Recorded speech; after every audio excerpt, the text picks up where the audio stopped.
Почитувани колеги, господине Фатмир Битичи, Dear respected excellencies, dear representatives from the international. Почитувани представници на меѓународната заедница во врска со емисија. Како што кажа заменик премиерот, ќе се случат работи што не се планирани. Ќе продолжам на англиски јазик. Ви благодарам на поканата, задоволство ми е што сум тука да разговарам за една од клучните теми за нашата држава, а и глобална тема.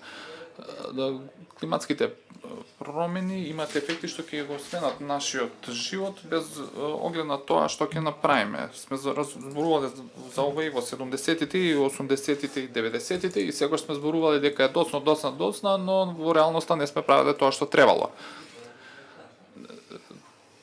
Треба да се прилагодиме и да ги облажиме промените со кои што сите ќе се суочиме во иднината.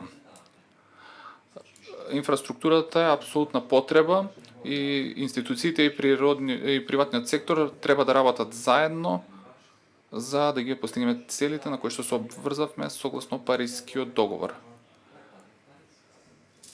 И заменик премиерот и јас имавме разговори за тоа и потребни се големи инвестиции од владата и од приватниот сектор.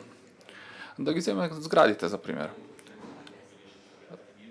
Правилниците за згради кои што ги имавме пред 10 години во споредба со денешните се помалку енергетски ефикасни. Повеќето од стакленичките гасови широм светот се генерираат поради недостаток на енергетска ефикасност и сите згради мора да се градат согласно денешните стандарди. Не треба да измислуваме топла вода, туку само да ги примениме најдобриот пракси од светот.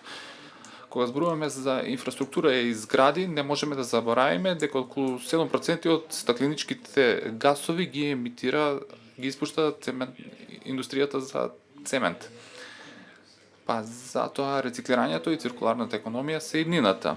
Заменик премиерот и јас бевме на настан пред неколку месеци, мислам дека беше во ноември, кога компанија во Скопје што спроведе повторно потребување на отпадот од производството на челик. И тоа е добар пример и приватниот сектор треба тоа да го следи, да ги користи меѓународните стандарди. Кога зборуваме за лошите патишта, ми се допаѓа она што го кажа господин Бетичи, да одиме по спорен пат и по подолг пат. Меѓутоа полесно е да поминеме директно и да исечеме дрвја и да изградиме нов пат. Меѓутоа ќе ни бидат потребни тие дрвја за да го заштитат воздухот што го дишиме. И тоа не води до следната поента која што е важна за нашата држава, загадувањето на воздухот.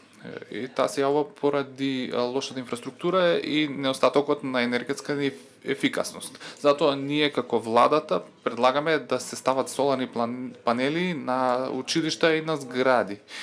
Ние веќе преуредивме 70 полициски станции да ги направиме по енергетски ефикасни.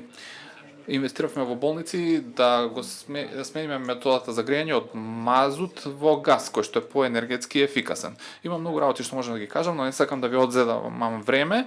Од огромна важност е кога зборуваме за коридор 10 или коридор 8, дека тие не се само за ние полесно да патуваме низ државата, туку товарниот сообраќај да го ставиме да го изместиме од малите патишта да се движи по автопатишта и по железница. За овие проекти треба да постои координација и сите институции би морале да соработуваат една со друга. Само така ќе успееме да ги исполниме врските согласно Парискиот договор. На сите сакам да се заблагодарам за вниманието и ви посакувам да имате конструктивна конференција. Ви благодарам.